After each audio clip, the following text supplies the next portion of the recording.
দু-একদিনের মধ্যে ইরানে হামলার পুরো প্রস্তুতি নিয়েছে মার্কিন সামরিক বাহিনী। তবে এখনো চূড়ান্ত সিদ্ধান্ত দেননি প্রেসিডেন্ট ডোনাল্ড ট্রাম্প। বিভিন্ন সূত্রের বরাতে এই তথ্য প্রকাশ করেছে একাধিক মার্কিন সংবাদ মাধ্যম। জানিয়েছে বুধবার হোয়াইট হাউসের সিচুয়েশন রুমে হয়েছে ইরান নিয়ে আলোচনা। যদিও হোয়াইট হাউস বলছে ইরানকে এখনো চুক্তির সুযোগ দিচ্ছেন ট্রাম্প। এদিকে পারমাণবিক অস্ত্র তৈরির অভিযোগ আবারও অস্বীকার করেছে Iran. New Zealand Dairy, excellence in quality. ইরানের সাথে কূটনৈতিক আলোচনার মধ্যেও হামলার হুমকি ধামকি থামায়নি যুক্তরাষ্ট্র। একই সাথে মার্কিন সামরিক উপস্থিতি ব্যাপক হারে বাড়িয়েছে মধ্যপ্রাচ্যে।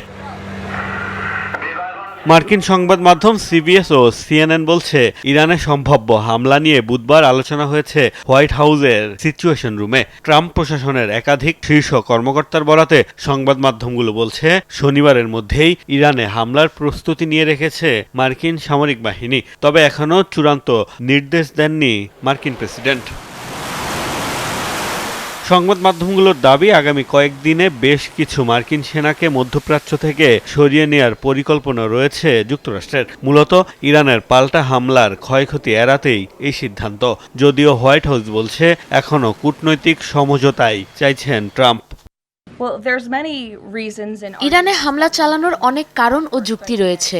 Operation midnight hammer commander in chief হিসেবে প্রেসিডেন্টের অত্যন্ত সফল একটি অভিযান ছিল। ইরানের পারমাণবিক স্থাপনা সম্পূর্ণরূপে ধ্বংস করে দেওয়া হয়েছিল। তবে প্রেসিডেন্টের অবস্থান স্পষ্ট, কূটনীতি সর্বদা তার প্রথম বিকল্প। ইরানের জন্য এই চুক্তি করা খুবই বুদ্ধিমানের কাজ হবে। এদিকে ইরানের দাবি পারমাণবিক অস্ত্রের মালিক কখনোই হতে চায়নি দেশটি। তবে বেসামরিক উদ্দেশ্যে চলমান পারমাণবিক কর্মসূচি বন্ধ করা হবে না বলেও জানান দেশটির প্রেসিডেন্ট মাসুদ পেজেশকিয়ান।